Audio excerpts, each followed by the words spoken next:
G'day guys, how's it going? Still a bit cool in the mornings, but definitely getting a lot warmer during the day.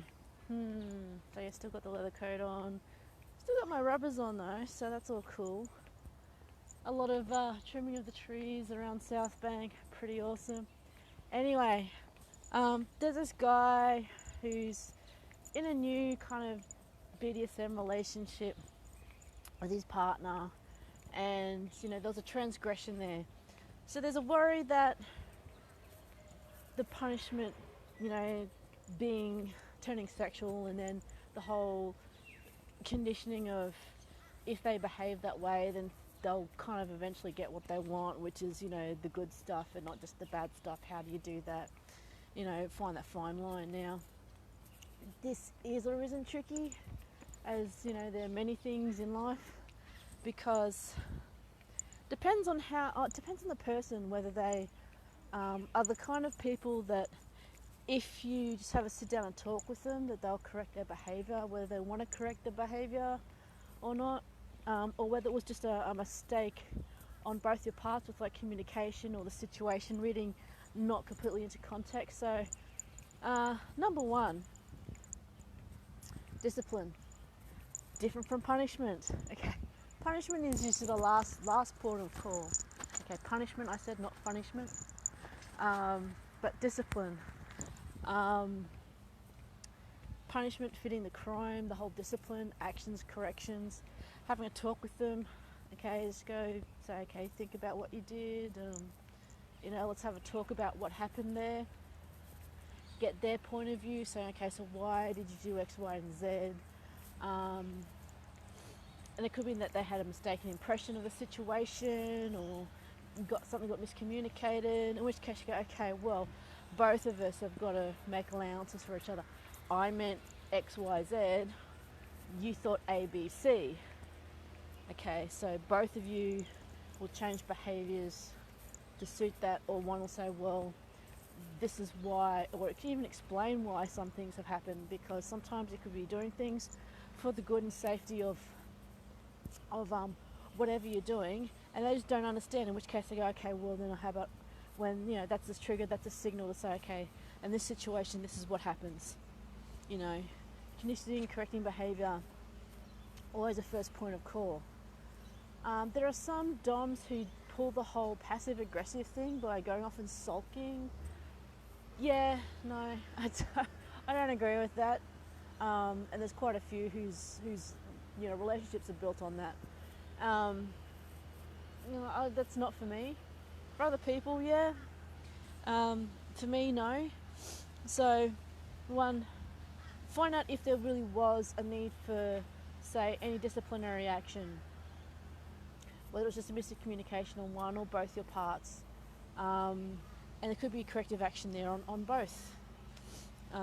Next is discipline, corrective action, getting them to, make up for it. Having the so-called punishment fit the crime as a disciplinary action and correction. So, like if they made a mess, get them to tidy up their room and keep it at a certain level for X amount of time. Things like that. It doesn't have to be corporal punishment. It's a kind of a misdemeanor or a mistake for people to think that all kink stuff, when bad things happen, corporal punishment has to be there. Excuse me while I try and avoid some of this construction and work going on here at South Bank, because they're doing lots of trimming of things in the arbour, all the plants and that. All these guys are doing excellent job in keeping things all nice. So I'm just trying to work my way around here and figure out a way to get to work while talking to you guys and avoiding some of the really big noise and stuff like that. Anyway, I was going to talk about,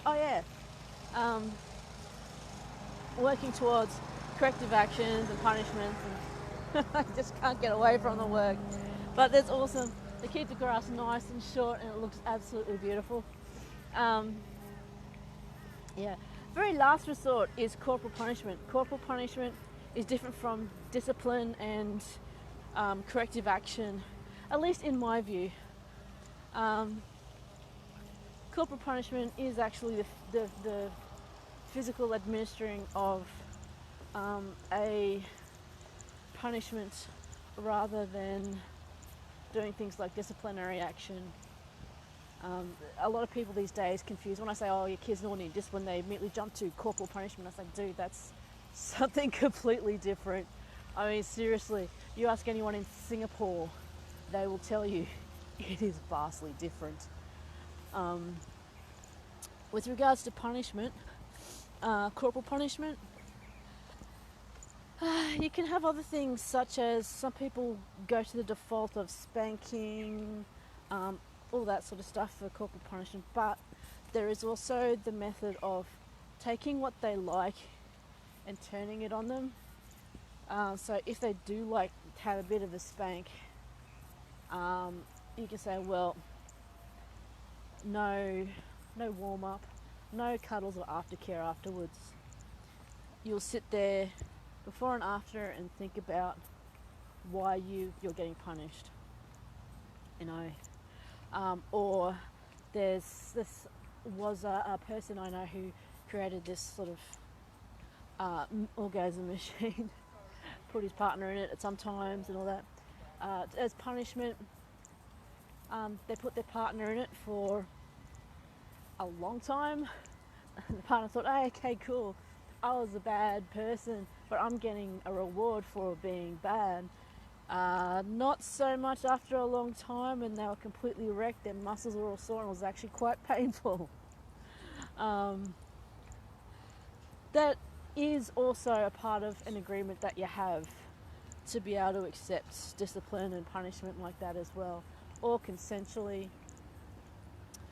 The thing is that there's quite a few people that also confuse what they call brats with, you know, bratty behaviour, people who are bratty to their partners as opposed to just being dicks. You know the difference because brats will mouth off to the partners as a part of their dynamic. They also know when the line has been crossed and they will accept their punishment. They might yell, scream and protest, but they will accept the punishment rather than call red and say, oh, but that wasn't part of the agreement and blah blah blah. So, well, no. Part of the dynamic is also the fact that you recognise you need disciplinary action on the occasion and you'll accept that. If not, then hey doms, feel free to actually break off the relationship, because then you'll just be you'll basically being a token dom, being controlled by a sub entirely, because yeah, there's plenty of things I'm sure, and people don't even recognise this, is plenty of things that doms may or may not like, but they do anyway for their relationships. It's like I'm sure there's plenty of parents out there who would like to have the luxury of having, you know, raised their kids and have spent a lot of time with them, but, you know, the whole necessity of going to work. That's the thing, there's a lot of things in life that people don't like that they have to do, and in relationships, things that they may not be excited about, they may not enthusiastically like, but they do anyway. And a lot of doms fall into this, where they get frustrated, they get caught and they get trapped by their actual subs, and this comes into the whole predatory dom thing, which is actually going past a lot of what the main topic of this talk and go live was. But that's the thing, try not to make it sexual. I think first off, it's probably a good thing to actually work out if there is a punishment that's needed, what corrective action is needed before then, and corporal punishment is as a last resort. You know, punishment fitting the crime. If they made a real big social faux pas and embarrassed you, then particularly if they're a shy and introvert, getting them to not speak in a social situation is not punishment. However, saying that they will speak, or that they have to talk to X people or go to these people, or even serve someone that they embarrassed or that they don't like in public, that is also a punishment, because they don't want to do it, but they understand that they had done something wrong and that their punishment is, well, punishment or disciplinary action, not corporal punishment. To them it might feel like a bad thing, but they've also got to learn, doesn't mean they have to serve someone that they hate, just someone that they're not enthusiastic about serving, or that they have to serve a whole crowd of people to a certain level. That's the thing, but it also depends on whether it's a humiliation or not. So getting to know your subs, getting to know your DOMs, work out if there is a need for any sort of corrective action. Keep it all business if a corporal punishment is there. Have I been punished? No, not not in a corporal way, but I have been talked to, and we've had discussions about stuff that's happened, done corrective actions. At the same time, we've had discussions and realised there was miscommunications, mistakes, and both talking about actually making it better. So before all the punishment and people jump in too quickly to punishment, think about corrective actions where the punishment is actually needed first. Okay? Anyway, my nose is starting to run because I went from a cold environment to a warm environment. So I'll leave you guys with that. Find out, if there is punishment required, what if any discipline is needed, what if any punishment is needed, and if it all fits as part of your dynamic. Remember, play safe. Okay? Love you guys. Bye.